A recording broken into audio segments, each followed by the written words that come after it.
For looking at the elements of human development, you got to look at the evolution of the organism, and then at its development of its interaction with the environment. Evolution begins with the evolution of life, proceeds through the hominid, coming through the evolution of mankind. Neanderthal, Cro-Magnon man.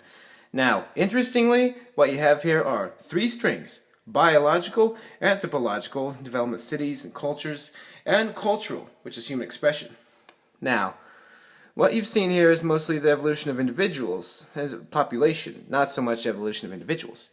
And in addition, if you're looking at the timescales involved here, 2 billion years for life, 6 billion for the hominid, 100,000 years for mankind as we know it, you're beginning to see the telescoping evolution of the evolution of time. And then when you get to evolution with the agricultural, with the industrial evolution, you're looking at 10,000 years, 100 years, 150 years. You see the full topic of evolution in time. Now what that means is, as we go through new evolution, we should be able to see a point where it manifests itself within our lifetime, within the generation. The new evolution stems from information. And in this sense, two types of information, digital and analog. The digital is artificial intelligence. The analog structs from neurobiology, and they nuke together with neurobiology.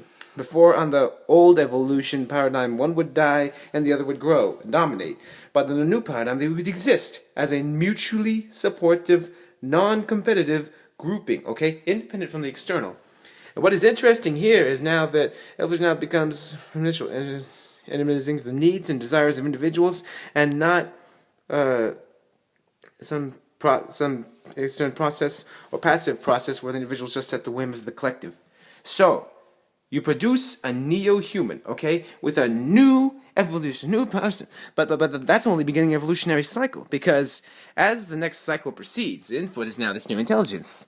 As intelligence pawns on intelligence, as ability pawns on ability, the speed changes. Until what? Until you reach a crescendo. In a way, could be imagined as any fulfillment of human and neo-human potential. It could be something totally different. It could be the amplifications of individuals and multiplication of parallel existences. Now with the individual no longer restricted by time and space. The question of these neo-human type evolution, the evolution could be done through it. That's the interesting part. The old evolution is cold, it's sterile, it's efficient, okay? And there's all the laws of social adaptation. You're talking about parasitism, dominance, morality, okay? War, predation. These will be subject to de-emphasis. These will be subject to de-evolution. The new evolution paradigm would give us the human traits of truth, of loyalty, of justice, of freedom. These will be the manifestations of the new evolution. That's what we hope to see from this. That would be nice.